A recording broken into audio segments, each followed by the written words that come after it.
Next bike on the Motorcycle Diaries, it's still Wednesday the 3rd of March, is this. The 10, as in the 2010 Suzuki Wilkins 1300. This is first template. First template, look at that. It's only got 49 miles on the clock.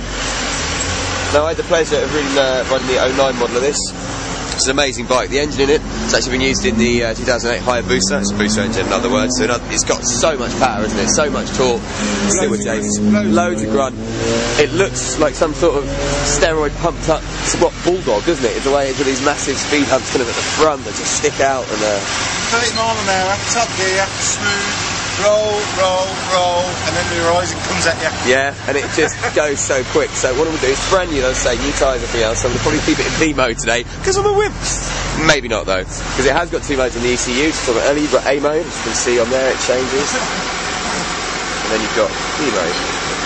Do that, you can see at the bottom, it just changes to the 2. How good is that? Steering dampers is standard. Has got ABS? No ABS. Okay, no ABS, obviously big, huge brakes on Radial brakes on the front. Yeah, man. In other words, this is one hell of a beast, and brand new is only 8,100. Now, obviously, this is going to compare really nicely with the Monster I've got at the moment. I'm going to keep on reviewing the Monster for a couple of days. I'll do the Bandit, then I'll be back on this, and I'm just going to compare the two of them, so it'll be perfect, because this comes in at £8,100. £1,900 less than the Monster, but with a hell of a lot more power, and a different engine, obviously, inline 4. So I reckon, Jake, thing to do now is for me to get out on the road and give it a go. Sweet. Enjoy. I'll catch you later, brother. Here I am, back from street bike on this Suzuki Wilkins 1300. Look at it, it's so menacing, isn't it? From the front, I want to give you that full-on front view. With those shoulders. Maybe it's almost like Judge Dredd's motorbike, you know? As always, do the sound test. Now these two exhausts, one of the biggest things you get, actually, people happy with this, is that you do swap the exhaust around. But you can actually get, I think James said, Yoshimura one to fit inside these outer cowls, so it doesn't change the whole style of the bike, which is kind of cool. Let's have a listen to what they sound like.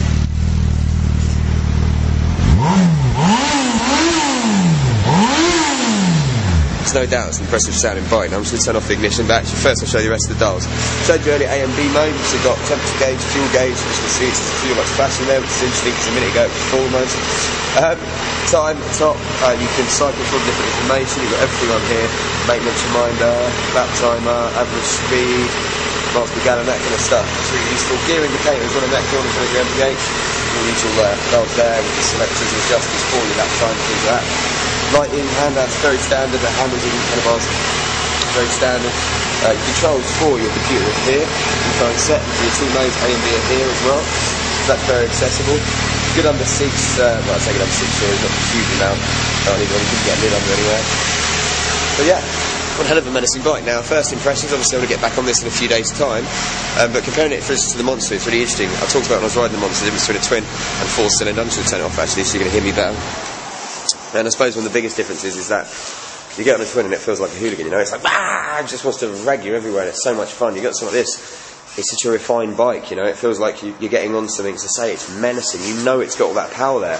But when you're riding around nice and smoothly, you really almost don't even notice it. It's just a nice bike. It was really weird for me getting on this actually, after riding, for instance, the Bandit and everything else, and the Ducati. You see how narrow the Ducati is in the middle, look how wide that is there. You felt like my knees were being kind of pushed apart, and when I was changed gear I thought I was going to have to hook myself under, but as soon as you actually relax into it, like 2 minutes down the road you didn't even notice your riding swing so big. It does give you a lot of kind of like, I suppose, weight really, but it doesn't feel unbalanced. It feels really nice. It genuinely, I suppose the word I want to use is it feels refined.